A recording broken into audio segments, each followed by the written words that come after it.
Esteemed guests and fellow citizens, a good afternoon. It is an honor to welcome you to another episode of the Inter-University Debates, streaming on YouTube. My name is Sharon Mukisa and I am going to be your host for today. Well, today's panel discussion centers around the 2025 to 2026 national budget allocation of 5.04 trillion to the education sector. Well, as students, we realize that we are the primary stakeholders and it is important that our voices are heard in this crucial matter. So the allocation of 5.04 trillion is quite significant to the education sector, but it is crucial that we examine whether this allocation will be able to address the core needs that are in the education sectors, taking into account asking ourselves whether this allocation will be able to provide access to education, enhance our learning, and also enhance the quality of the education that is to be provided. Well, in this discussion today, we are going to look at various perspectives because today before us we have educators, we have policymakers, we have students, so we are ready to hear their diverse perspectives. In this discussion, we are going to center on the impact on students, the impact of this national budget allocation on students, and the possible challenges and opportunities that may arise with the allocation of this amount.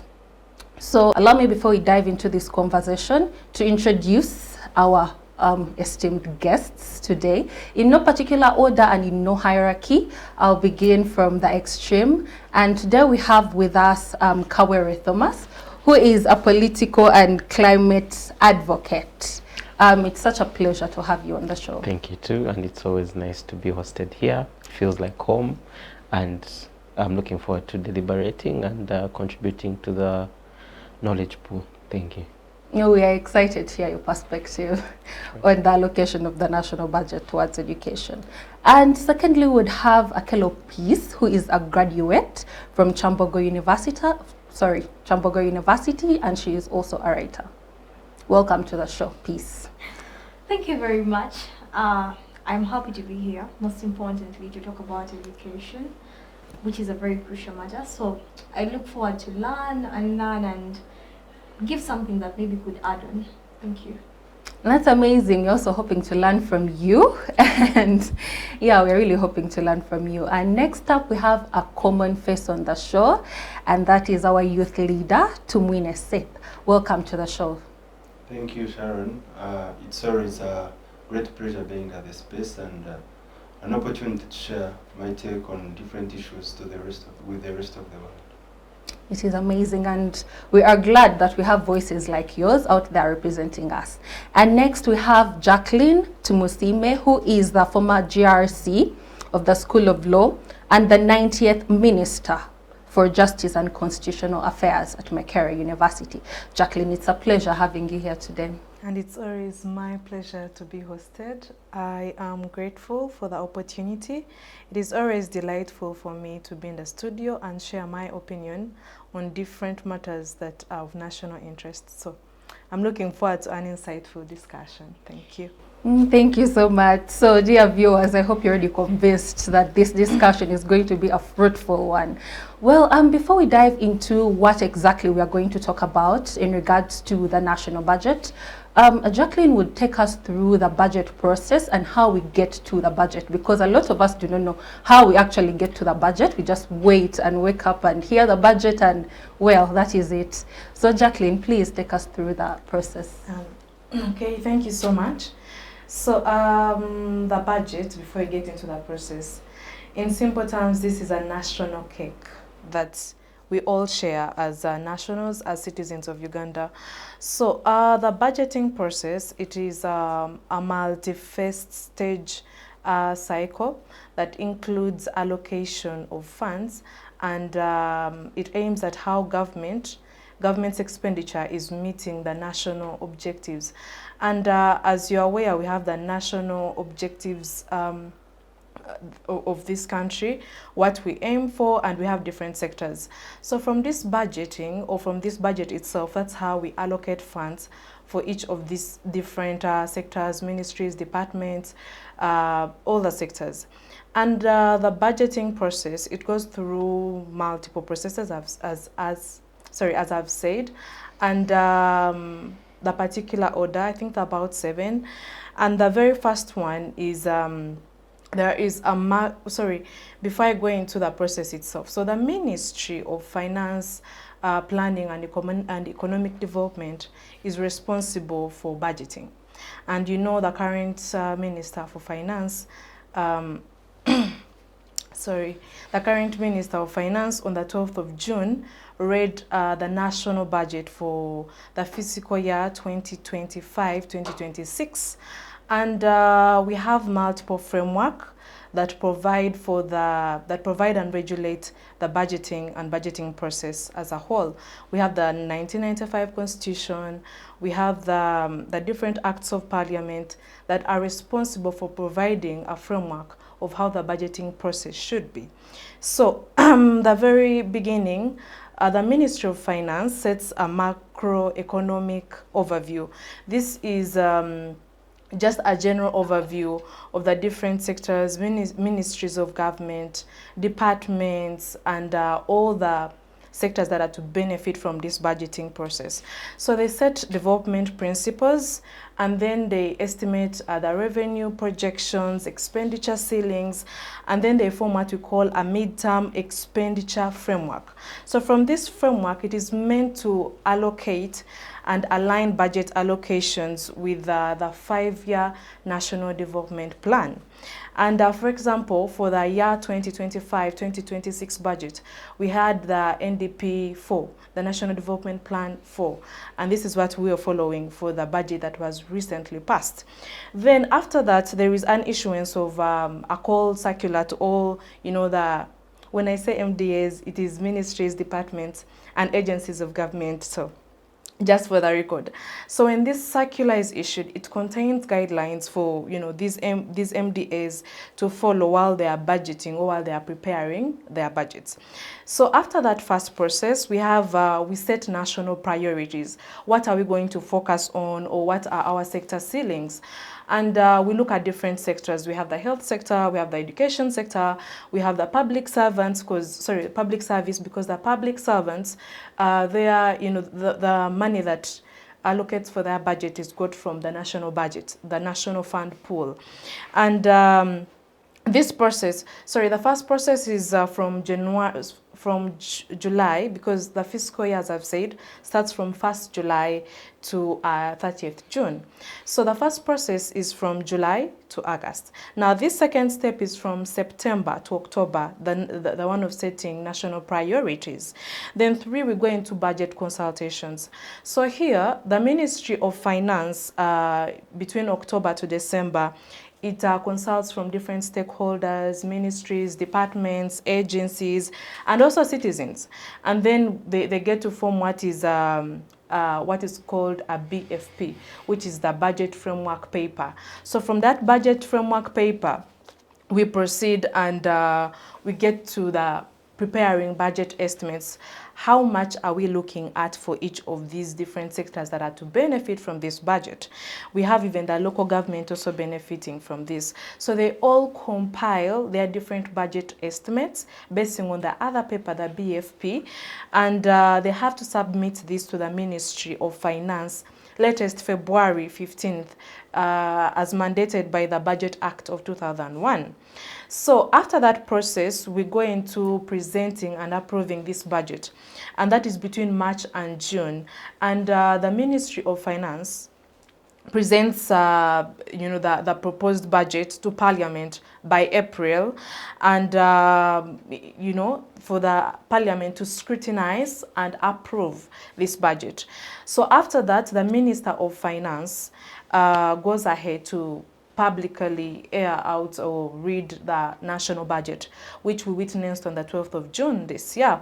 And this is according to his mandate, or according to the mandate of the bearer of that office by Article 155, Sub-Article 1 of the 1995 Constitution of Uganda. So usually it's Kololo grounds or any other public platform where the minister has to read out the national budget. And after that, now we are entering into the fiscal year, that is from 1st July to 30th of June. And the budget, the entire process must be concluded, the beginning steps of the budget must be concluded by 30th June, because 1st July, well, we are into a new fiscal year and we must have a budget. So after that, when the budget is approved now, we begin embassing the money, the funds. But also remember, we have different stakeholders.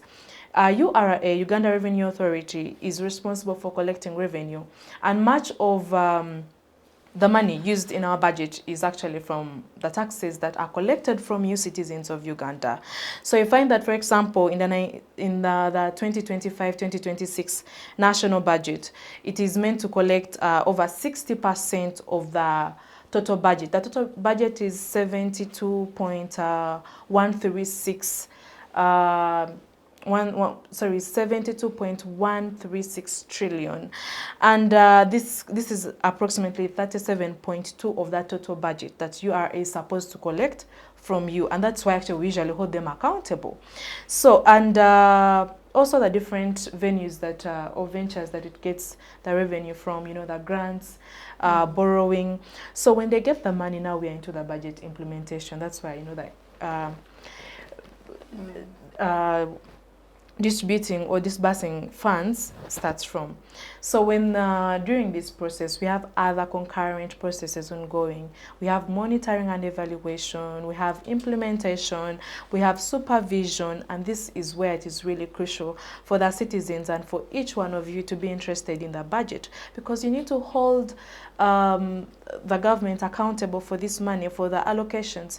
Yes, we allocate the money, but does the money reach the the intended beneficiaries in the budget? Yeah, so this is the process where every citizen should be alert, should be really interested and engaged in the budgeting process. So I think I have gone into depth into that, and generally that is the budgeting process. Thank you so much. Thank you so much. That has been quite elaborate, from the consultations that are done, presenting it before Parliament, approving, and finally coming up with total figures that are going to be presented to the public. Thank you so much, Jackline, for that. So, Thomas, basing on how Jackline has explained to us the whole budgeting process, the consultations, the tabling before Parliament, all of that she has explained through the budgeting process, do you think that the allocation of 5.04 trillion to the education sector is indeed sufficient? Is that enough money? Because it seems that education and health have been given the least according to the budget that was read on 12th. So do you think that is sufficient money or sufficient amount to address the challenges that are within the education sector? Thank you very much. Well, I don't think they after all those consultations, they actually focus on the objectives that we have as a country, or mainly because when you look at the allocation and what they set out to do, it's quite they always hit below the minimum. When you look at our neighbors, you're supposed to allocate around the minimum. It's supposed to be 4.7% of your total GDP, but ours is 2.7, which is below the 4 minimum. So then, as a country, we have the objective of a very huge objective. We always set bars too high for ourselves, and we always tend to allocate very little amounts of money to achieve the things we want to achieve. Then the question is, shall we ever reach there when we are actually allocating small amounts of money? Reducing the budget from 8% of the 8.6% of the budget to around 6.97 of the budget shows that you're neglecting the core. Education is what builds human capital, human development. There's that fund they always talk about, the human capital development. When you neglect education, or if you're reluctant on education, then how are you building it? They tend to allocate money to that, but why don't you just invest all that money in education if you're a foreseer?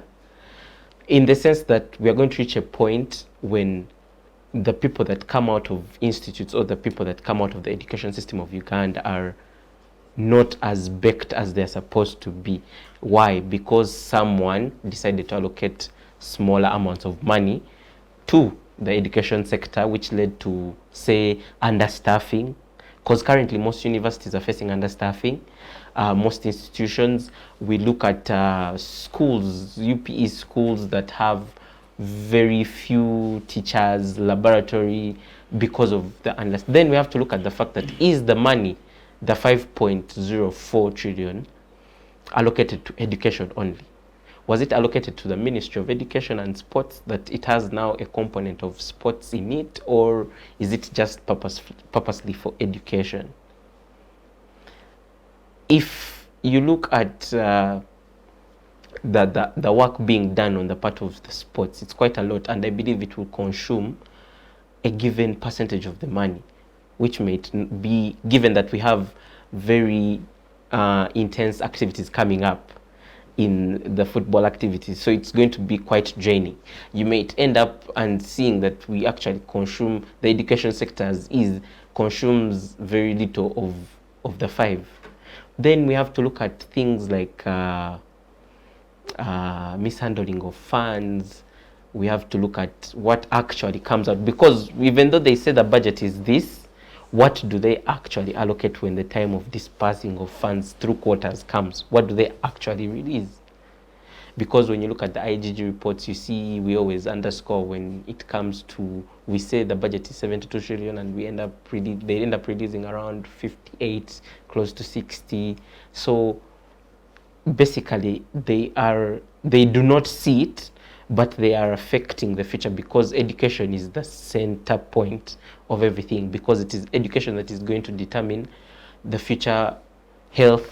It is the education that is going to determine very many things, because it's the doctors that are going to move through this education.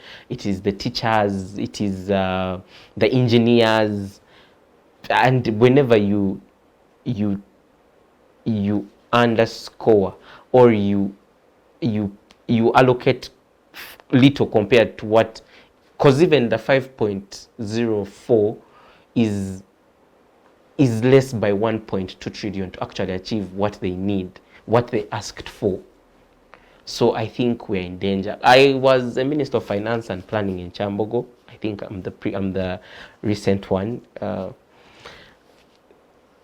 When you're budgeting, you have to set priorities, and these priorities must always have a huge amount of money. And if you realize that and you understand that you have aims, you cannot underscore those aims through budgeting, even you go beyond the minimum. Okay, that is quite an interesting point of view, given that the budget, in its priorities, it does not have education as one of its priorities that are supposed to be funded in this financial year. So perhaps maybe education is not as important as we may think. So why do you think that the government should invest in education? What do you think should dwell them to make sure that they invest in education? Because right now it's like they've put it aside and they're focusing on technology, agribusinesses, all these other smaller projects, instead of, we are not talking about health today, but instead of health and also education, because those are the two very crucial aspects and they are least funded in the national budget today. Well, I always tell people that the current people that are governing this country do not have what we call foresight, in the sense that if you currently live in the now, then that's a problem. Right now, they are focusing on those things because they don't see how education because the more we continuously fund less and less and less, and we continue to diminish the money, then that means very few people are going to benefit. That means the literacy levels in the long run are going to increase. Then that means that even what we have achieved so far, as the population grows, and then the number of people that want to go to school increase, and you don't have the facilities, that means that they're going to end up dropping out.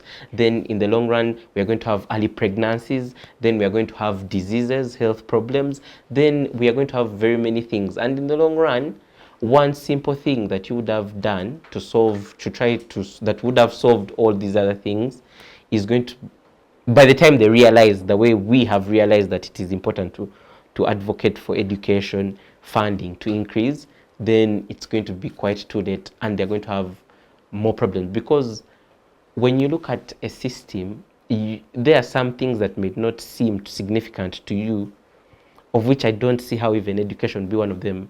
But if you don't focus on certain things, that small thing that you think that is small can end up being a very huge problem and can have a massive effect on other things. It might be the glue around very many other things, and once it gets an issue, then everything else crumbles.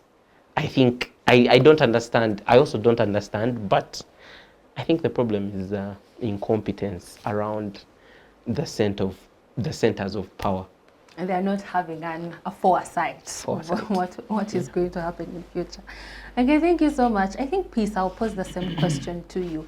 Why do you think it's important for the government to prioritize primary, secondary, and tertiary education? Because right now we are seeing its objectives of the national budget. These are things that were least considered. Probably they were just given some funding because, oh well, it's somewhere in the sector, so we have to fund it. Because looking at the report, looking at the national budget itself, as they were allocating the money to the to the education sector, they did not really specify that this is going to primary schools to do exactly this. When they talked about special needs children, they only talked about this is going to rehabilitate schools for special needs children. But special needs children need extra things because they are special. But these are all things that have not been included in the budget. So why would you think that it's important today for our budget to have a priority of the health and education sector? Just like he said, the both of you actually have brought me to a very good realization of this conversation and given me direction. So just like he commented that maybe they lack foresight, but I think they are doing whatever they are doing intentionally. They know what they are doing. Because it is very interesting. When you look at the financial year 23-24, right? The financing was 5.56 billion. When you look at the 24-25, it was 5.84, and this year it is 5.04. That's almost 800 something billion of the budget. And to interest you a little bit, there's something in the budget that they call the social protection. When you look at the social protection, it has all these initiatives about the Youth Livelihood Fund, the elderly, and women, all that. And I think it's a conversation we've had here exactly, where we are seeing all this money going there, but we don't see, the results. We are seeing young kids taken into tertiary institutions. We are seeing the youth being given money, the PDM and all that, but where is it going? And surprisingly, just like you said, they don't specify. The last sentence of the social protection, allocation, it says, Madam Speaker, I have provided an additional 404.9 billion for social protection next financial year. And I'm like, if you look at the allocations in between here, they don't really add up. So I'm like, what is this 4.04 going to do exactly? Because at least you've shown us the allocation earlier. But as well, to interest you, the money that was given in the last financial year was majorly to cater for 9 million learners. And this year, this money is expected to cater for 9.52 million learners. As well, they try to break it down, the learners who are going to be in secondary and tertiary. They are about 995,116. We are expected to construct 166 seed schools. I don't know how many are there at the moment. We also expect to finance 5,192 students through the loan scheme and about 4,000 through government sponsorship. And it's also interesting that the Ministry of Education is not just Ministry of Education, but it's Ministry of Education and Sports. So 1.34 trillion is for completion of stadiums, because they said 496.8 billion has been used for creating these stadiums, Hoima and Aki Stadium, as training facilities, you know, in the upcoming sports events. And they also talked about the upgrade of Nambole, you know, the National High Altitude Training Center in Kapchora and all that. So we have all these priorities that probably go hand in hand with the education. But it baffles my mind. You're having over 811 billion for social protection. This means this is the money that is going to fund the young people in regards to those who don't have social capital, maybe to start up businesses, to cater for those who are unemployed. But then when you're investing in their education and skilling, you're investing less. You get? There's no way I am expecting to water a tree once it's grown, once it's crooked. I think they also tell us that when you are raising a child, you should groom them right, because when you try to straighten them when they are grown, just like a tree, they are going to break. So these people are very, very deliberate, because it is easier to come out and account for money that has been lost in corruption, for people failing to pay back money through the PDM, through the Youth Livelihood Fund, and saying, oh, this youth failed, because you know you're probably dealing with ignorant people. You know, these are people who are not as grounded. You are talking about the over 357,120 learners who completed the new curriculum. How competent are they? I have a brother who has just joined secondary right now. And sometimes I'm really baffled, and I'm like, how creative can these children be? Right? You try to look through the education system, but it's not really provoking innovation. But then when these kids have gone through the education system, you want to call them innovators and invest in them. Invest in them so little, just like you invested in them when they were still studying. So if you're to look at as well the allocation, just like you talked about health, the money that was given to Mulago Hospital, and then the money that is given to the president's donation, you realize the president has about, I think, 140 billion, and then Mulago has about 100.34 billion. So it really doesn't add up. So our priorities are basically political and military, so that every time we come to talk about them, we are like, oh, you know, we have peace, we have security. I really believe. I've seen digitization of school inspection in tech vocational education institutions, and I asked myself, what kind of digitization are we talking about when even at the time of conducting the national census, some of the people had to travel by boat, you know? This is the same situation that our students are going through to access school. We have students who are still learning under trees, sitting on bricks, you know. We have schools that don't even teach ICT. Just like I said, my young brother has just joined secondary. And I go to ask him, and I'm like, so you don't learn computer? Like, you basically don't. And he's like, no, you know, my stream, like, we don't do computer. And I'm like, I'm very surprised. But you have a language that is compulsory, by the way. In a state of growth where the speed is so rapid, you know, AI, there's tech here and there, and then we're still having students who are not learning computer, you know, they're not learning anything related to digitization, the same digitization you want to use to measure competence in areas that are marginalized like Karamoja. And just like he talked about understaffing, these are challenges we faced at Kyambogo University, right? If you are a government student, though the the allocation of allowances varies. At Kyambogo, when I was still studying, we were given around 733,000. That is basically food and live out allowance for the 4 months that you're meant to be in school. If you're staying inside school, you're given 450, I believe, which cannot sustain you, right?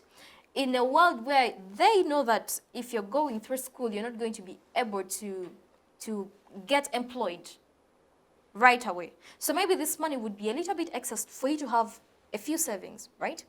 Imagine all the children that are on government sponsorship are not children who are from well-off families that sometimes the families are going to support. From this very money, the students have to as well pay their functional fees.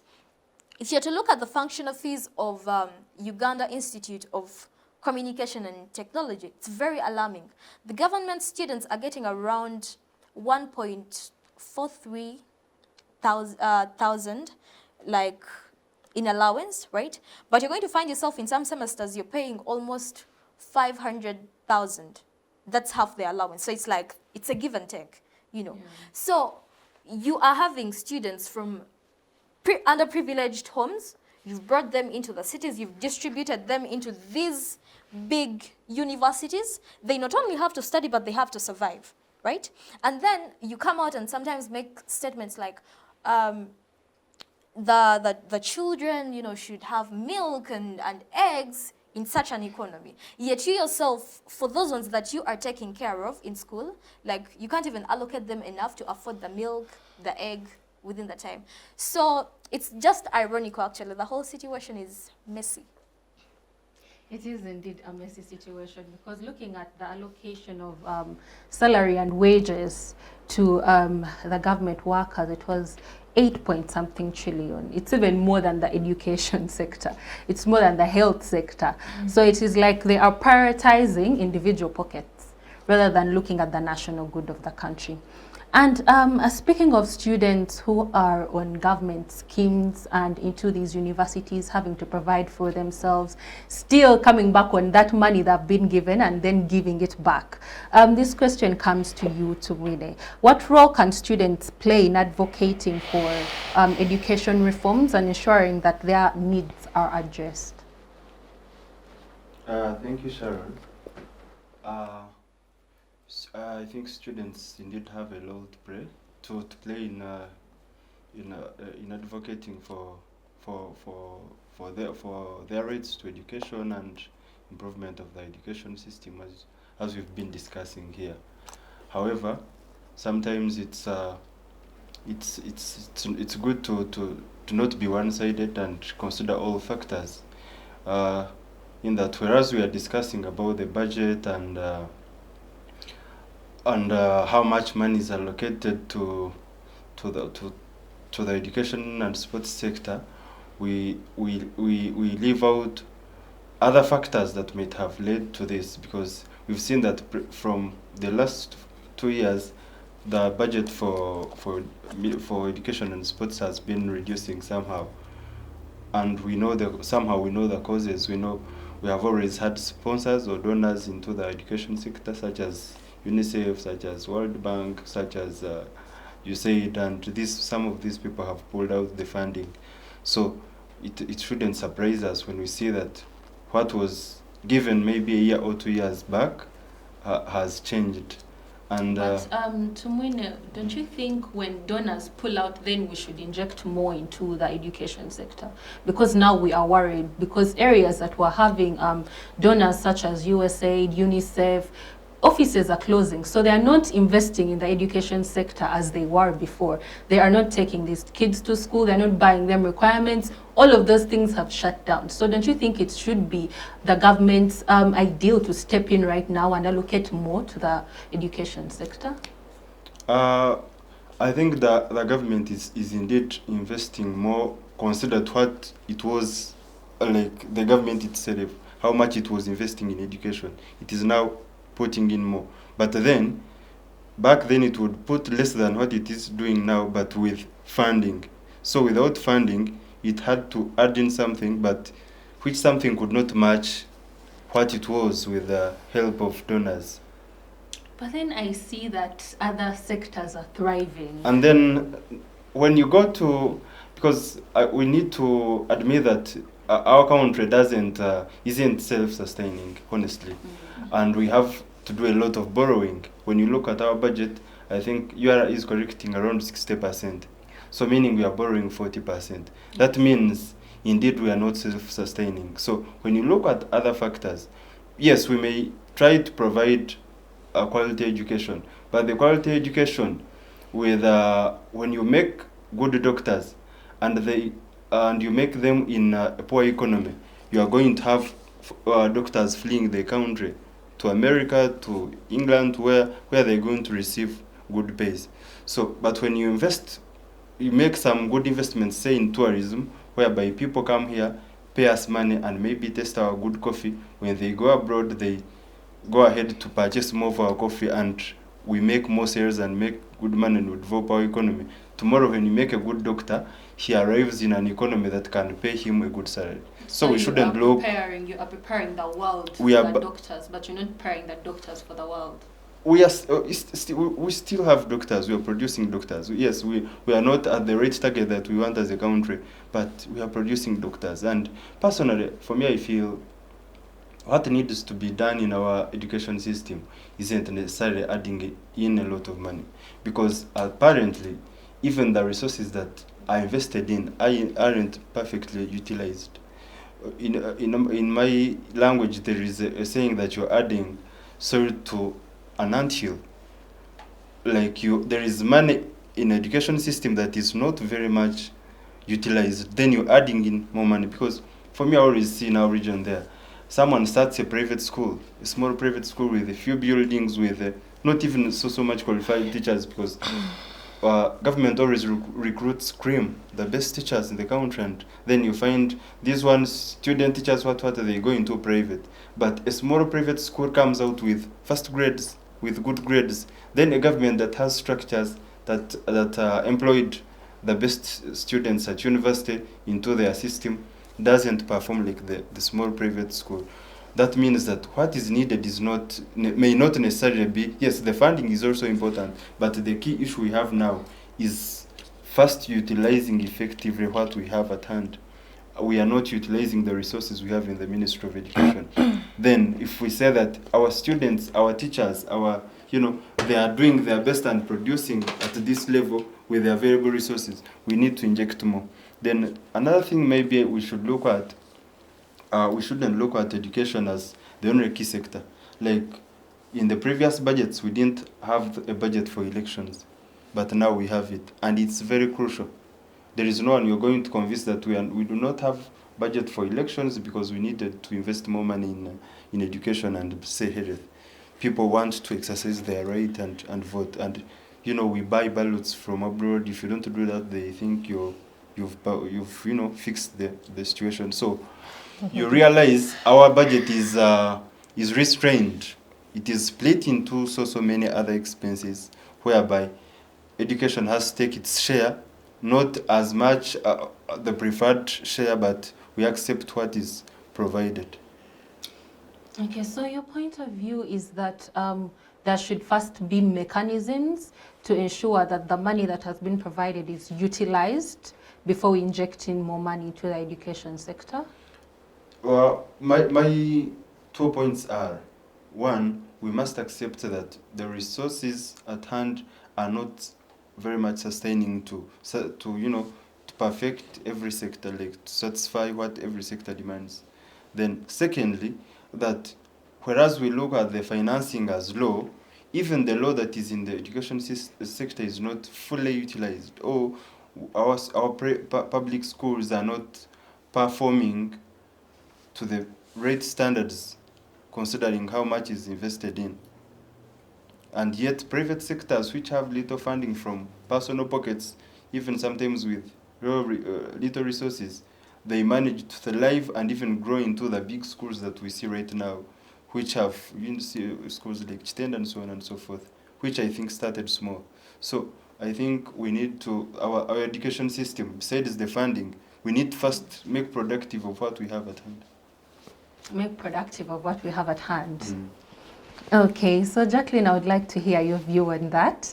He says that so far we are not utilizing the resources that we have, so there is no need to be injecting in more money all the time. We are, but not fully. We are utilizing, yes, but not fully. So let us first utilize our resources, make sure there are enough staffing of teachers, make sure all these resources are utilized in the education sector. So what is your view about that? Thank you so much. So I would like to respectfully disagree. I actually think that the resources that we are allocating for the Ministry of Education and the education sector at large, the resources are insufficient. The reason why the performance is poor is because they're not having the resources to, deliver the quality that you want to be high. For example, many a times, the teachers who are complaining for not receiving salary for so long are teachers teaching in government schools. The teachers that are always eating posho from Monday to Monday are teachers or staff in government schools, because who's going to provide you with the meat? He's comparing to private schools. Private schools, because the owner of the school injects in the money, builds that good structure, pays the teachers well. You find that a teacher at Namagunga or Gayaza is earning in millions. But then you find that a teacher in a seed school, a secondary seed school in Kabera Maido is earning 300, which comes after 4 months. So I think that the issue of us having enough resources, that we should utilize is not completely right. I actually think that the resources are not sufficient in the education sector. And you find that these same, I'll talk about government schools more, because that's where a majority of their funding for the Ministry of Education goes, both UPE and USE, the University Education Schools. You find that these seed schools, the money either will come late or it is not reaching. So we have a gap between the budgeting and then the implementation or the utilization of the resources from the budgeting process. So what is the end result of such a gap? One, we have overcrowded classrooms. You find that it's a beautiful school. You find that recently, last year, I went to Ntungamo, and you find there are very beautiful, beautiful seed schools. But when you look at how many children or how many students from these communities are going to those seed schools, the children are so many. You find a school, oh my God, very, very, very crowded with hundreds and not thousands, but very, very crowded for such a small space. You find that children, they're sitting on desks, some are sitting down, that they're not fitting in these classrooms. What is the cause? The gap between the budgeting and then the implementation and the receiving of funds. You find that the teachers are underpaid, and actually when they are paid, that underpay, it also comes late. It comes after 3 months, 4 months, and that's when the money is coming in. The supporting resources or the supporting other utilities, the food, the sleeping structures of the teachers, they themselves, they're sleeping in one room, they're eating posho from Monday to Sunday. There are no benefits allocated or benefits accrued to such a position in working in government. And that's why you find many teachers during holidays, they go to coach in a private school. They get extra students to coach, or they get stuff like that. And what is the result of this? Because you've put them in the corner by the budget that you allocated that is insufficient, and then when it comes to implementation, the money will come after months and months of delay. Then you look at the government schemes, they themselves. How much are government students receiving? I was at Akello University recently, where I've been studying for 4 years. And you find that they are given, the students on government sponsorship are given 500,000 approximately for the entire semester. And this was the money that when you break it down, previously then when it was first allocated as 500,000, it is approximately like 4,000 a day that you're supposed to spend. Yet the minimum food at campus, that is beans and maybe posho or rice, is 3,000 per plate. So if you're giving me 4,000 Ugandan shillings for a day as a student, how am I supposed to survive? Aren't I supposed to drink water? Aren't I supposed to have breakfast? Am I only supposed to be eating chikomando? And this is what causes students to go into, part-timing, doing other things. And for girls, it's even more risky because, like, what am I going to do? And you find that majority of these students are from humble backgrounds. So the only ways you're meant to support yourself is through this government money, and it is 500,000. And if you're living outside the halls at the university, they're giving you approximately 700,000. How much are you renting? Because a hostel at campus minimum, that is a double room or a triple room, is 500,000. So out of that 700,000 that you are being allocated by government to use, if I remove 500,000 for a hostel, how much money am I remaining to sustain myself with? And then you find that these halls, they themselves are few in number. I'm giving an example of Makerere University. It has only 3 halls for ladies or for females. There are only 3 female halls at Makerere University, with all the number of thousands of students that it takes in per academic year. It is Africa, Complex, and Mary Stewart. So how many of these students that are government sponsored are going to be incorporated into the halls? How many? And then you find another forced to go look for a hostel, which is 500,000, and yet government is giving you 700,000. So when you subtract 700 minus the 500,000, and perhaps remaining with 200,000, is 200,000 enough to feed a student at Makerere University for a semester of 3 to 4 months for all that time? Is it enough? Look at the current situation. How much is a kilogram of sugar? Look at how much you're paying the teachers. So it is wild that you tell me that our problem is that we are not utilizing the resources. The money is insufficient. And what is appalling is that you actually reduce this money, okay, given the figures for the previous financial year and then this new. It keeps. So when Peace says that it is intentional, it is deliberate, I think I completely agree with her. They know what they're doing. Of course, because us who are even young, you're not even in the government, or you don't need to first go to school to study and be like, oh, this teacher teaches from Monday to Sunday and then they're getting 300,000. And you keep on saying, we're going to increase the salary. I'm not seeing the increase. And when it is coming, when will it come? And after how long? And how are they surviving? And in the budget, there was no such thing as specified as increment of salaries. Definitely. Yes. So, what is happening? The resources are insufficient. Okay, that's my take on that. Thank you. Okay, thank you, Jacqueline. That is quite an amazing discussion. Definitely would like to hear other people's views, but we are going to take a short break and we shall be right back. Digital rights are those human rights and legal rights that allow individuals to access, use, create and publish digital media or to access and use computers, other electronic devices and telecommunication networks.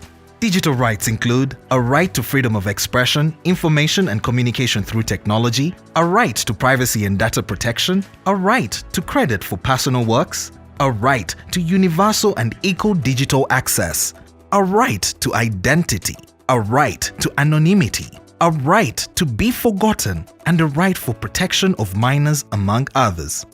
The state's digital rights are frequently violated through various unfair actions, for example, blockage of websites and social networks, theft of credentials, unauthorized use of people's data for personal gain, privacy intrusion, online censorship, arrests and intimidation of online users, internet blockages, and the proliferation of laws and regulations that undermine the potential of technology to drive social, economic, and political development worldwide. It is hence every citizen's responsibility to respect rights of other digital users and to speak out or report to the responsible parties when one's rights are violated.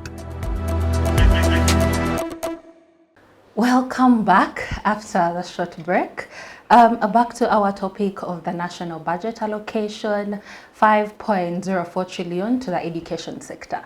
So before we broke off for our break, we were having quite an intense debate around the issue of are resources being located to the education sector sufficient? Are they sufficient enough, or do we need to keep injecting more resources in it? So we had Jackline on the same. So I would like to pose the same question to Thomas. Do you think the resources that are being invested right now are enough for the education sector? And do you think there should be rather monitoring and evaluation processes and schemes to utilize what we already have instead of hoping for more money into this sector? Well, it's really not, as earlier said, it's not. I would support everyone, whatever they have said, and I would love to double back on what he said. The pulling out of funders affected the sector. The government tried to, increase its funding, but it's not enough. But that should not be an excuse, because, you've been independent for 62 years. You have to fly on your own. We're not going to be beggars all the time. We have to plan accordingly. Why didn't you plan in time? Do you think they were going to fund you till eternity? You need to start planning and priority. These things of funding other things and focusing on things that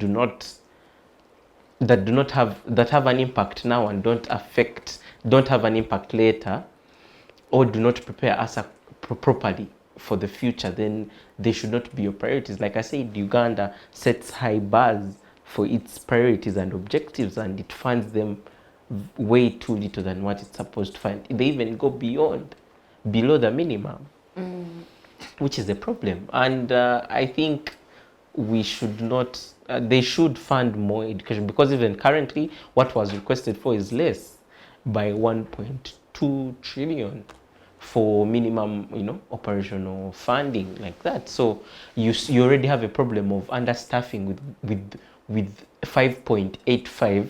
You had a problem of understaffing where you called different universities and they told you they're working at a rate of 40%. What we have seen committees calling these universities, and we have seen that now you've reduced by 800 million. So that means even the fact that now the priority is going to be, what I feel, the education and sports ministry, the priority is going to be how do we finish stadiums, because that is, it is going to deal with the outlook of the country. They would want to please, so that means they are going to now encroach even more on the four that has been going there, and you never know, we might end up spending on education like 3 point something. And 3.7, yeah. to the stadium. Yeah, exactly. Then imagine if you've been struggling and now funds have reduced. That means very many people are going to reduce. These things of Simanya, we need to rehabilitate schools more, we need to build more schools, we need to do this. They're not going to be met. Then the other thing I also talked about, and what is most important, we have seen from time to time that actually the total amount of the budget is not realized. Now imagine if the total amount is not realized, and then all these aids have pulled out, and then we have a ban, then shall we be able to realize the 72? And if it is not realized, what are going to be the priorities of the government then? Will education, because now if it is not a priority, now will it be a priority then? Even the supplementaries they pass, you see the things, they never talk about certain things, they always talk about the things they talk about, like Rocco, and then you hear Honorable Semuju arguing left, right, and then you hear the Lope talking about these things. And then, so I'm scared. You might end up seeing that the education sector gets around 3 to 2.8, 2.7. Can that run schools, UPE schools? Can it run USE schools? Can it run undergraduate, those training centers? Can it run funding of students' loans? Can it do government students? Remember, even the private student is paying. He expects quality education. You see, the funny thing is, people were talking about government money remaining the same, because from time, if you track back, it has not changed for a while. But tuition is increasing. So you're increasing tuition, there is Because even in economics, for countries like ours, the more years that pass, the value for money keeps on decreasing.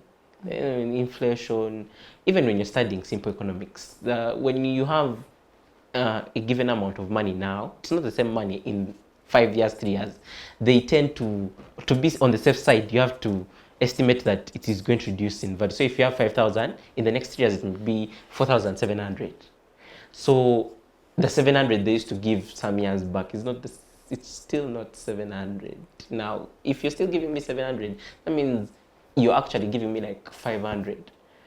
You understand what I'm talking about? The value of the money is not the same. That means they maintain the same amount. Yeah, but the value of money is decreasing.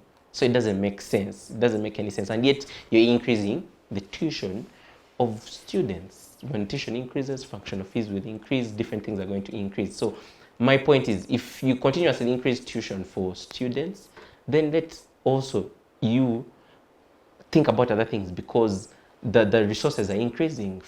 When fuel increases, very many things around it also increase. Kilograms of sugars are increasing, soap, what?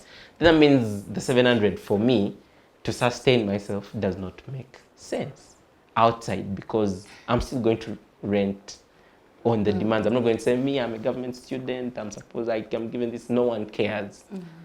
So I think very many things should be, I don't know who, I think it's a problem of competence. And I think the more we reduce the money, then we are creating more incompetence. And then we shall be more, those to come before, because now for us, most of us here are towards the end of the journey of education. Probably we shall continue, but the most important part is done. Then now those after us will be, I don't want to say we are incompetent, but if they don't watch out, they'll be more incompetent, and then the country will continuously struggle. Because it goes back to how you see things and how you understand things and how you are taught things, how to see things, that helps you plan accordingly. And we are not planning accordingly because, someone played somewhere in someone's education and did not sensitize them and give them the quality of education they were supposed to receive. With your worry of incompetence, we see that there may be a gap between those in the rural area and also in the urban areas in regards to students as end products of this type of education, because we are seeing investments keep on reducing.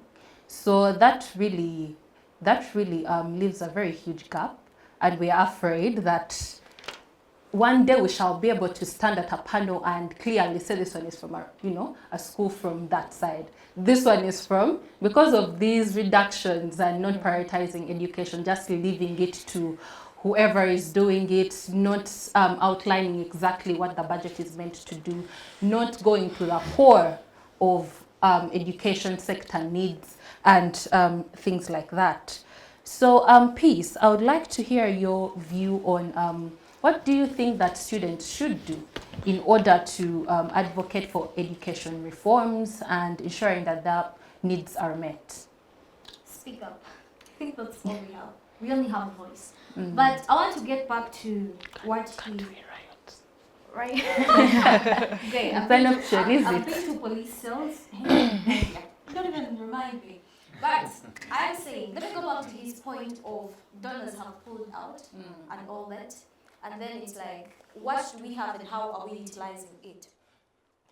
The first time I met the Vice Chancellor of Victoria University, he looked straight into my eyes and looked at my boss, and he was like, oh, this girl has graduated from Kyambogo University. You can't compare her with a student who has been at Victoria University. She's not as incompetent. Not in a bad way though, because it was a point of comparison. And he was talking about how students at Victoria University are taught AI modules. So by the time they are done, they are able to incorporate AI in whatever they do. And I'll benchmark on the course that I did where I was doing shorthand. Very interestingly, shorthand looks like Chinese, and it's what secretaries in those years used to use to keep information like secrets of companies and organizations. And at a state where people are using digital format of keeping information and securing their information, I become not the best candidate to be in a certain office that has very sensitive information. And I think I'm going to be able to sit down and transcribe that document into shorthand so that if someone looks at that document, they wouldn't know what is in it. Let me take us back to when we got threatened at how many most of our courses at Kyambogo University were expired and in most of the universities. What exactly are we teaching? What is still relevant in present day? Because I believe not every child who has gone through education is able to think as Merisha. I don't think all of us think the same way. We could maybe have the same level of IQ and all that, but we could think in various capacities and different ways. So it is very unfortunate that even with the little we have, we cannot maximize it in the best way possible.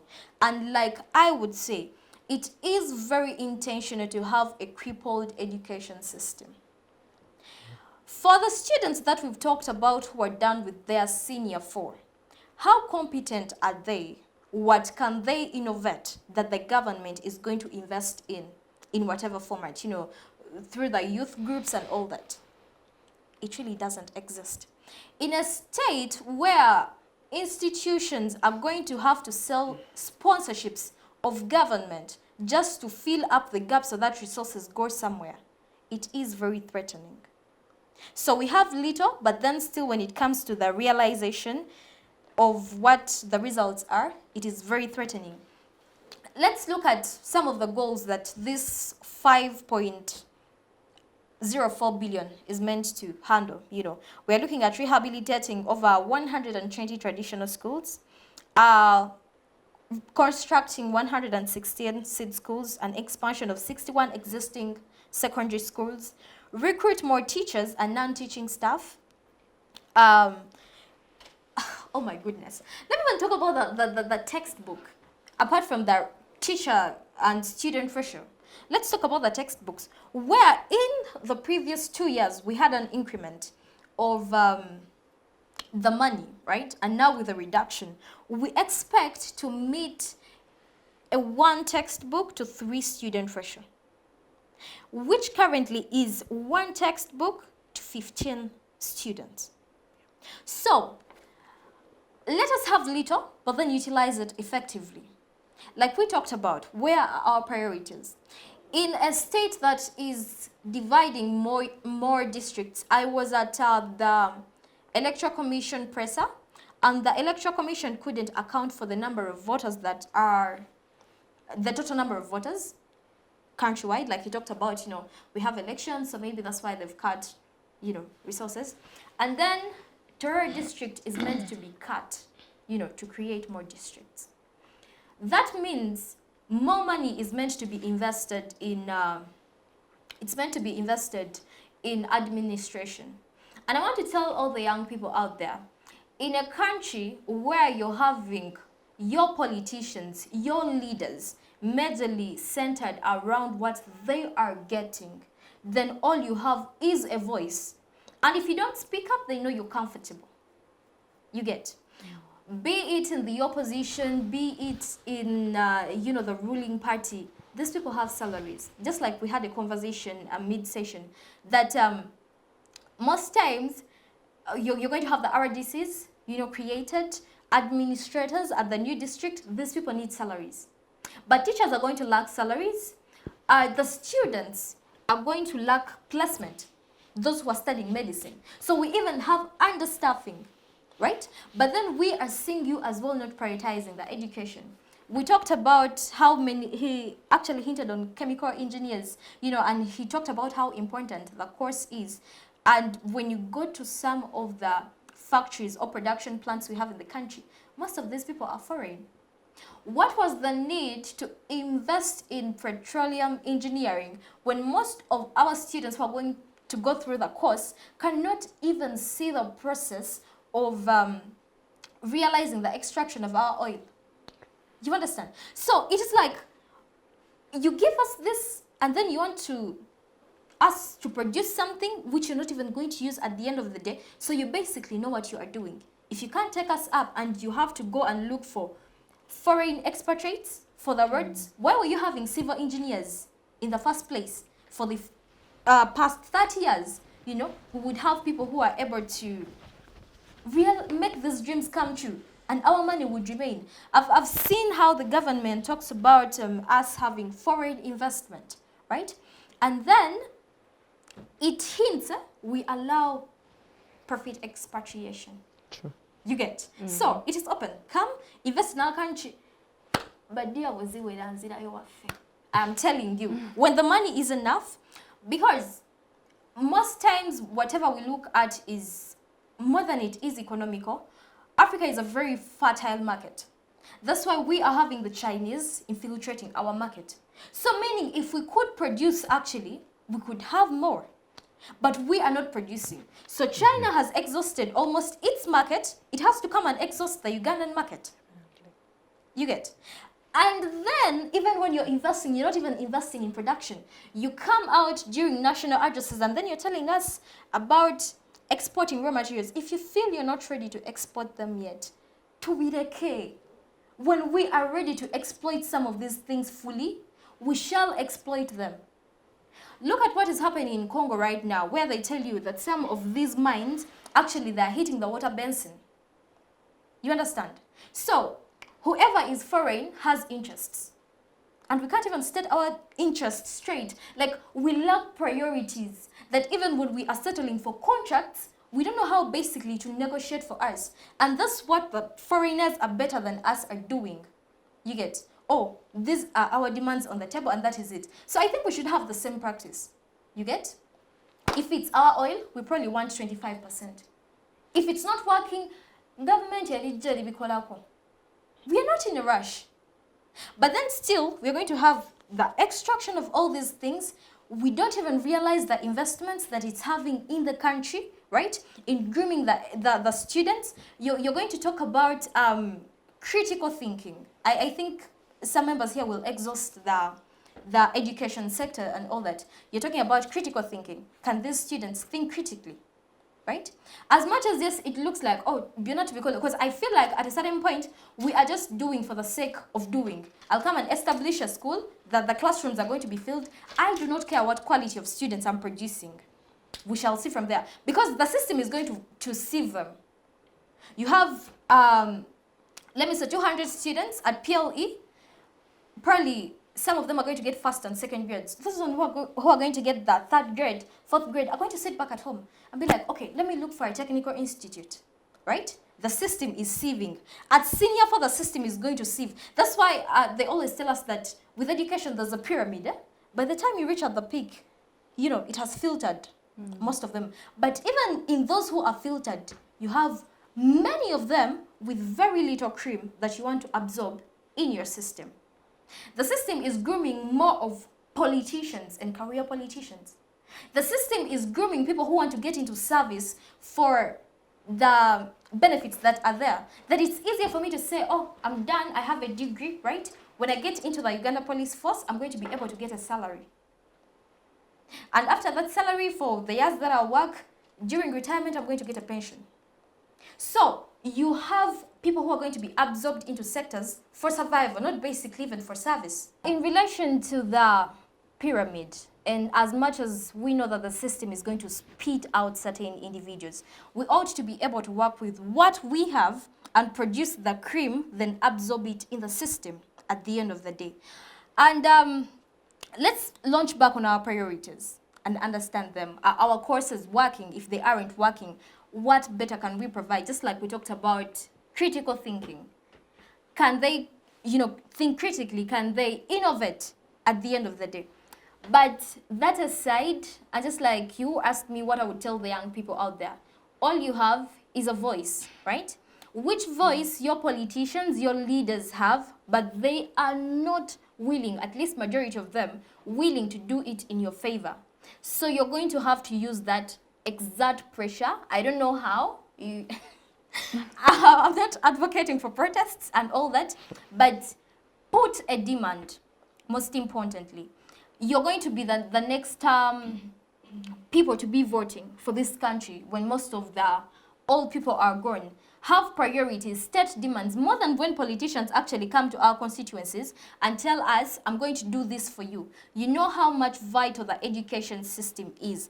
But if you keep quiet and then you're like, I have an uncle, I have an auntie, I could be absorbed here, I know this politician, and then, you know, when we are talking about priorities, just because you belong to the opposition, you're going to try and justify what your person who is in opposition is getting, and then you want to critique the other side, then I think we would be having double standards. So get back to the basics. Use your voice. Tell your politicians straight to the face, what are our priorities? Do you talk about them? Because it won't make sense when the primary school in my district has to teach children in the local language till they are like in P3. The same local language, by the way, that they are using at home. You get? So you're going to incorporate English when they are in primary 4. And it's like a whole reset system. And then you're expecting them to compete with a student who's going to be able to access Nyakasura, Budo, and all that. And then, like, my people are not going to be able to access the same quality education. They won't even actually qualify for the system that sieves the cream. So, use your voice at the end of the day. Maybe to add on to hers, yes. I want people to remember that we have been talking about how too much money is going into paying people's salary. I want us to also understand that for these politicians, how the system is that there is tax collection from people that actually work. Politicians don't work necessarily. They just get from the consolidated fund. That's where because a politician is a person that's supposed to advocate for people. So the imagination or the way the system is built is that you're supposed to we're paying for your time, but it's not like we tax them. Are their salaries taxed? That means that they are picking from the hard-earned money, and then they don't work. So if the production rate is less than the expenditure, then as a country we're in trouble. That's the same saying that was in Kenya, that if the spending of the government is more than what actually the country produces, because when you look at the production rate of industries, if you sum it all up and it is not able to support the expenditure of the government. That's why we have where we can only collect 60% than what we're actually supposed to fund. Right there, before you interject, just one or two sentences from where Thomas has left. I think we, as the panelists here, and our dear viewers, we need to agree that being an MP, a member of parliament, being a politician should not be a job, should not be a career. You should have a career outside of politics. So this 200 million, this 500 million they're spending on your car, the 200 million they're spending on your salary, trust me, by the way, I've never had a politician or MP say, my salary came late. Or I've not received salary for 2 months. It has never happened. But look at who is suffering. The teachers are the ones who are always saying, oh, my salary has not come for the last 3 months, 4 months, 5 months. Look at the policemen. Their salary is not coming for the last 3 months. And then the MP, 200 million, all for what? Being a member of parliament should not be a career. You should have a career outside here. We are wasting money and resources on politicians and their maintenance. Let me add something on that, right? Yes. Just like we said, our leaders should be able to have priorities. And most times when they are going, most of them go in for the money. Cut their salaries. We don't deserve luxurious politicians who need 200 million for a car. Let's even talk about the classified fund, where the president came out and he told us the money that was given to the MPs was the money basically from the classified fund. You know, if we have money to fund political activities, because money from the classified fund actually is meant, you know, to cover the political deals, secret deals, military, and all that. Maybe. So if you have the money to invest in politicians, why don't you have the money to literally invest in the young generation? You people, you want to harvest where you did not plant. You want to breadcrumb the young people. And then when they are due, you want to tax them heavily, actually. I want to yes. May I hear you on that? I think I need to make 2 corrections according to how I see things. Yes. One from Thomas. because he's merely repeating what I talked about first. Before we build the good schools, before we do whatever, we need money to build these things. And these things can be built used by money collected through taxes. So that means from the very start we need to strengthen our tax base. When you look at the recent budget, our balance of payments is still somehow in negatives. Here in East Africa, we are in we sell more to Rwanda and Congo and Burundi than they buy from us, than we buy from them. Then for Kenya and Tanzania, we buy a lot from them compared to what we sell to them. When you come here in Nakasero market, we have some food stuffs coming from Kenya. So that means that maybe we are not producing enough food when actually we have enough land. And I've seen peanuts come from Tanzania, I've seen carrots come from Kenya. So that means maybe giving seed capital to locals, to the farmers, they will be in a position to produce enough that can sustain our economy. But Meaning, sometimes you give them bad seeds. meaning that we can buy less from Kenya and buy more from our very own people. Then another thing of investors that this lady was talking about, they will come here, make money and disappear. When you look at countries like Dubai, those beautiful buildings erected there, most of them are owned by whites.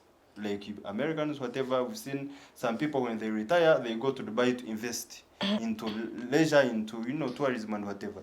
So when someone we have these families, Indian families that have been here for years. When someone starts up a business here and it succeeds, in the first place, if we've been purchasing something from China at 20,000 and we are producing it here, that means the tax through transportation, at the Kenyan cost, all those expenses are covered because it is produced from here. We employ our own people. And when someone has his business here, believe me, he's going to stay here. He's going to be expanding and eventually it becomes our business. This is how most of these other countries develop. Kenya, South Africa, those are some of the few economies I know that are being sustained by investors. People come in, invest in hugely, and even locals benefit. So lastly, on the issue of the education, I think we shouldn't forget so much. Today we are seeing, because I had so many of you become so sensitive when someone talked about the money spent on security. Today we are seeing the Israeli war. These people are fighting on around 3 fronts. Reason being, at one time they were pushed out of their country. They were refugees in the rest of the world. When they got a chance to come back to their country, they are fighting tooth and nail to make sure their country remains safe. Here during Amin's time, most of the elites were in Kenya, Nairobi. The highest percentage of Ugandan elites were in Kenya. The rest were spread around the world. So a chance that we are back here, with this wars surrounding us, Eastern Congo, South Sudan, and all around, we expect new groups to come up. We expect, because we have already seen this. Can I correct terrorist groups coming up because of insecurity. We need to be at standby. We need to strengthen our security. Otherwise, anything can happen. There is war. There is high levels of terrorism. Investors run away. Tourists run away. Our own people run away, and the people you educated and invested a lot of money in will get scared and run out of the country. What will you have benefited? So meaning, what is so important? Yes, education is important. That's why I've been in school for all these years. It is important, but it is not the only important thing. We should always look at all things. Strengthen, let people have food and money in their pocket. Let them be safe and protected. Then give them access to quality education. But giving one thing at what they call opportunity cost. Prioritizing education alone without strengthening the other structures, it will be as important as not doing it, because at the end of the day, your educated people will run away with the country. Can I say something? Yeah, I don't know if you know how many Ugandan soldiers are dying in South Sudan unaccounted for right now, and in Congo. The last time I heard our soldiers were in Congo, they were literally accused of raping and stealing timber. You understand? When was that? Go do your research. I'm not going to educate you everything. So I'm just saying, no one wants insecurity. That is one. We really appreciate that a lot. But you are gaslighting us here to tell us that we are basically advocating for education more than we are advocating for anything, right? You talked about the investors coming into the country and all that. Okay, how many buildings have they escalated in this country and how many more are they escalating? Because that would give us a good number. For the 40 years that this country has been open to investment, we would be far. And one of our problems is unemployment. Yes. Do you Lack know why? of jobs. Do you know why? You're telling me it's stagnant. When the economy, You're listen, gaslighting us, by the way. when the economy increases, Yeah. when the economy increases, but the number of people also increases, then it cancels itself out. That's what you How does forget. the economy increase? Like I'm saying, if we get more in revenue and what, like you know, hear what they say that it has increased by 4%. What? Yeah. If it increases and the number of people increases, it automatically cancels itself out. What I'm asking, how does the economy increase if the factors of production are not at play? Okay. Yeah. Let me But who? correct him Do you a have you little heard bit. of monopolizing? Of When course. look at what Giving happened. rights to someone and exactly. denying others. Now look at what happened to vanilla. Do your research on vanilla. Look at what happened. Look at how they crumbled tea. Coffee. Look at what is going to happen. Most people don't want to say it, but look at what's going to happen to coffee. Tea is the best example of what we call, we had something good with tea. What happened to the tea of Uganda? What happened to vanilla when people started planting vanilla? What happened? And he's telling us. You know, the issue with tea, maybe to respond to that, one thing I know about tea, apparently, Kenya was doing better than us in tea. Like, Then invest. growing and production. Then Listen, invest in your people. because listen, Kenya was doing better to the extent that even our own tea would be bought by Kenyans, reprocessed, because they already had an established market. So we realized we had an advantage in coffee than in tea, and so much effort has been put in coffee than in tea. Secondly, tea is majorly grown into estates, like estates, as you know. But for coffee, you can produce your 100 kgs, this one and this one, you know, and you deliver to different factories. So it becomes easier for coffee. It was easier with coffee than it is easier with coffee than it is with tea. So the government has to prioritize where it finds an advantage to others. Otherwise, other than being second to Kenya all the time, you can be better than Kenya in this But field. it doesn't make sense when at the end of the day, right, after, because you talked about giving seeds to the people. You're going to come out and tell They us, don't. oh, No, I'm not. I didn't talk about. I said seed capital, which means maybe they can give you money. You buy your own seeds. okay, which is For very example, fine. PDM, they give you 1 million. You go and purchase seeds. Are the seeds on the market okay? That is one. Yes. Because the same government that is meant to certify them sometimes comes out and tells us, oh, by the way, we think something went wrong. If the vaccines can go wrong, then what do you mean that the seeds won't go wrong? Give At a the end live of the day. example that this thing happened. Don't exaggerate Okay. that because vaccines got Okay, the issue is bringing that- back Let me the give you a discussion reference of to something. education. Let me give you back a reference of something. Maybe you should. I think in the March Daily Monitor, either towards the end, 23rd or 27th, right? It talked about the coffee scam, where actually Parliament was still authorizing disbursement of money to the coffee factory that was non-existent, right? Let's talk about that. Was it 10 billion that was allocated to teaching Ugandans how to drink coffee? How many Ugandans even participated in it? So what we are saying, yes, we have priorities, but if we've invested, let's see them come to life, right? If we have 504 billion, can we see the money work? But instead, they're going to come out and tell us how some of the money actually escaped in corruption and they don't know. Inspection of schools, you can't even account for that. That's where the problem is. So we are not trying to manipulate or gaslight the government. Just like you said, we are maybe trying to advocate for one thing over the other. That's not what we are doing. But we think as well these things can exist concurrently. Right? Let the production go on. But even we failed at production, what are we producing as a country? When we went for the exhibition in Dubai, we could only shell out milk. You talked about our farmers getting into business. Come back to the... He talked about Even monopoly. latte milk is Who are the Indian. people I talked owning these about big companies every and big time- corporations that can Every time shocked. they are touring the president around innovations and inventions, you're showing him yogurt that you've added in, granuts, yogurt you've added in, I don't know what. Why? We can do much more than yogurt and food as a country. You're saying you're investing in agriculture, but what are you doing exactly in agriculture? Because you're not seeing anything substantial. We can't settle. I'm not seeing the machines and the robots. Let us bring back. I'm not seeing any AI that you're doing. Let us bring back the discussion to education, remembering our topic today, which concerns the national budget allocation of 5.04 trillion to the education sector. So the discussion went a little bit overboard into other sectors that we're not looking at today.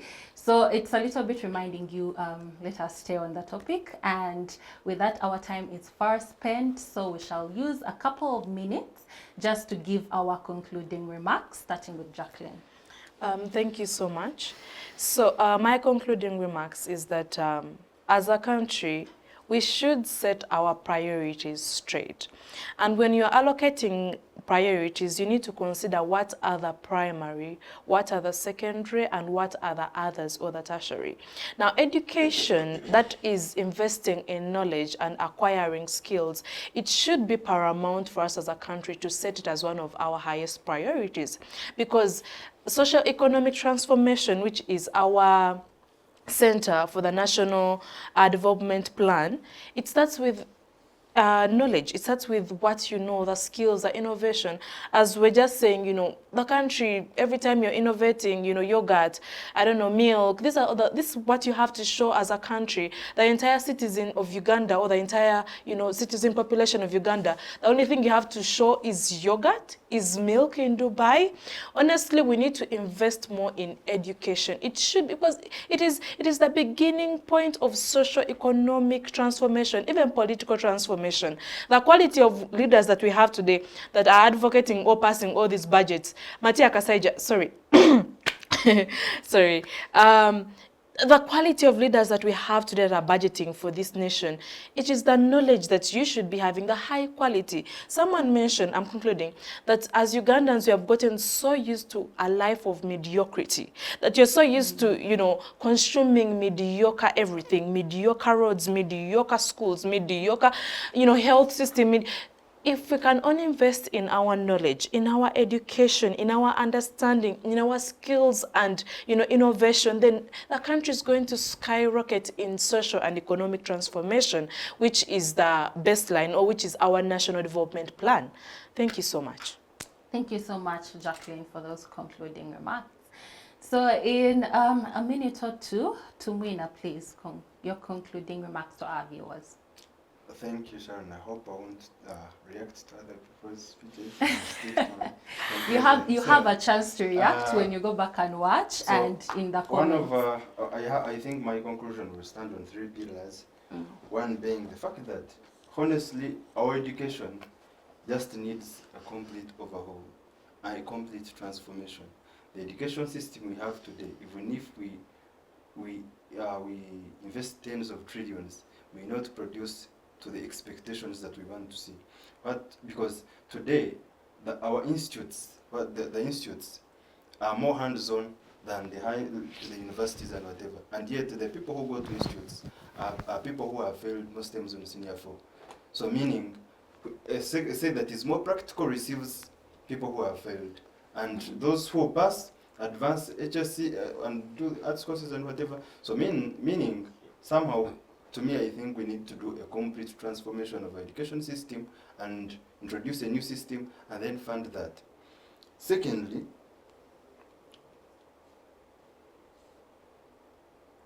I think we need to accept that we are not the richest state in the world and we cannot provide. Sometimes there is this saying that money can never be enough. We may not deliver enough of the money that we want to see in the education system. So according to the stand of things, when sometimes the budget is not sufficient, let's accept, I've already mentioned it here, that we only contribute 60% of our total budget, and the other percentage is borrowed, which borrowing is not assured. Sometimes you're bounced and sometimes it doesn't come timely.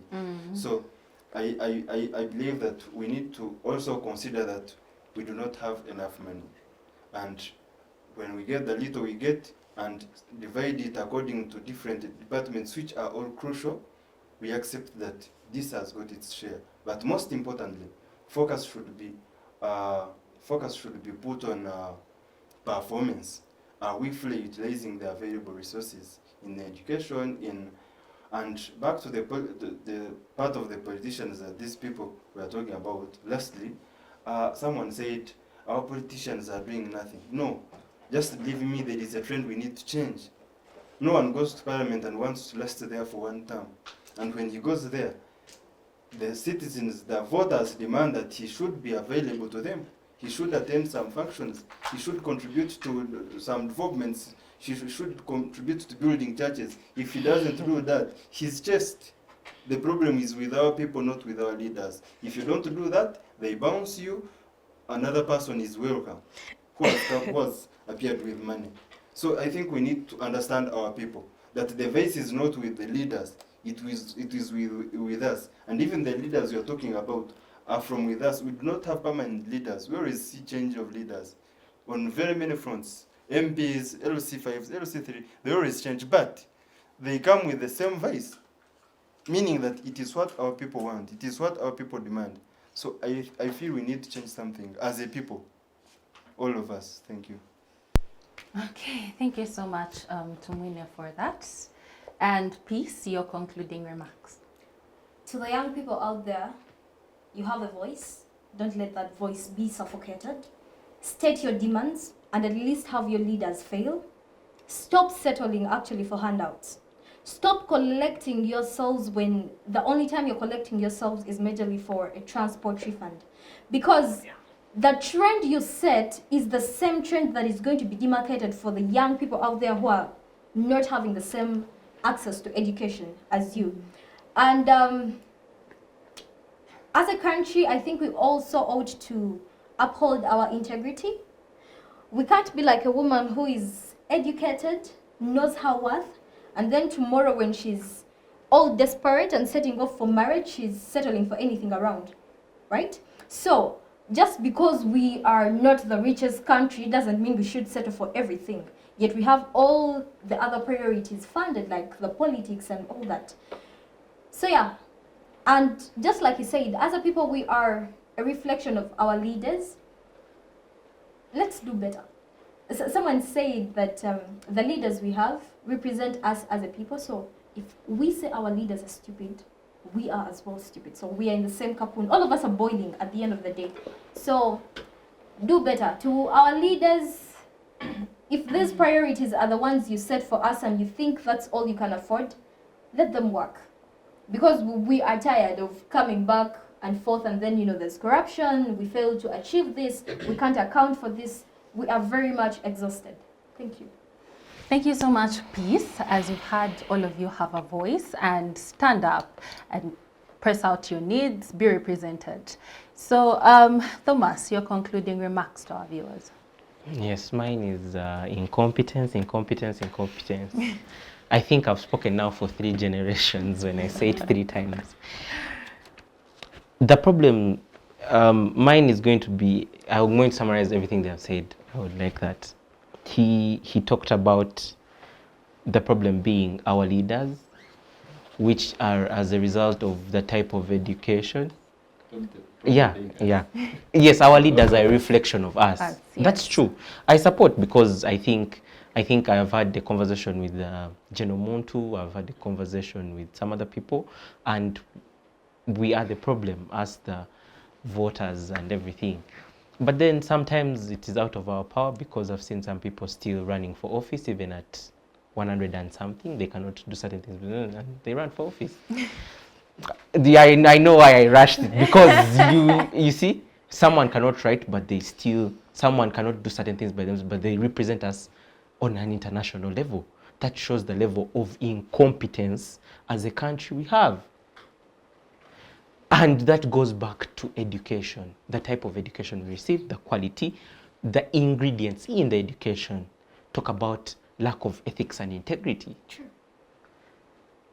We need to check. Those are the things they would have added into like courses of ethics, and it's important. It is very important. It is because important. ethics and integrity, then if we grind that in the heads of students then that means nothing is going to happen in like all at once, that we are going to become out of nowhere like a very perfect state.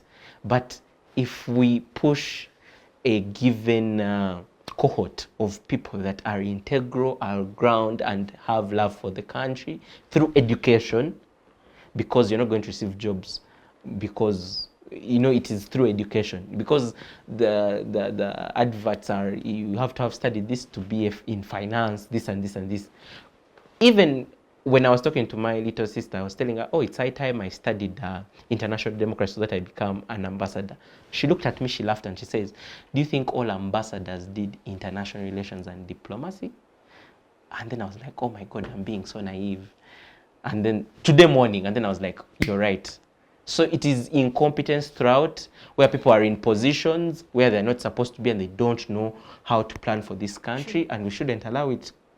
And the stem causes things like allocating small amounts of money to the education sector. Then people come out half-baked, and then they get jobs, they don't know what to do, and then they just find themselves in these jobs. And then we have leaders that cannot advocate and read through everything that is given to them through the budget, and they cannot object coherently and lucidly, and they are all just about survival, because that is what Uganda is all about now. We have the levels of one person was telling me that one state in America, its worth is 3.1 trillion, and when you collect all of Africa apart from South Africa, that one state can cater for most of the things here. And I was like, wow, it's only one state and we're talking about how many countries here. So that shows the level of incompetence that as Africans we still have. And I think that the problem goes back to how we educate our people and the type of education we give them. And then that starts with investing more and revising accordingly. Like they all say, they do it deliberately, and I think they know what they're doing, and we shall face the consequences. We are the current generation, we are the first generation to see, and I believe we are the last generation that can save the future generations. Thank you so much. With that being said, I hope you're going to be on the front line advocating for better education reforms. Right. Yeah. Okay, thank you so much. That has been our show, and please watch, comment, and join us in the discussion, share your views, and subscribe to Civic Space. I have been your host, Sharon Mukisa. Until next time.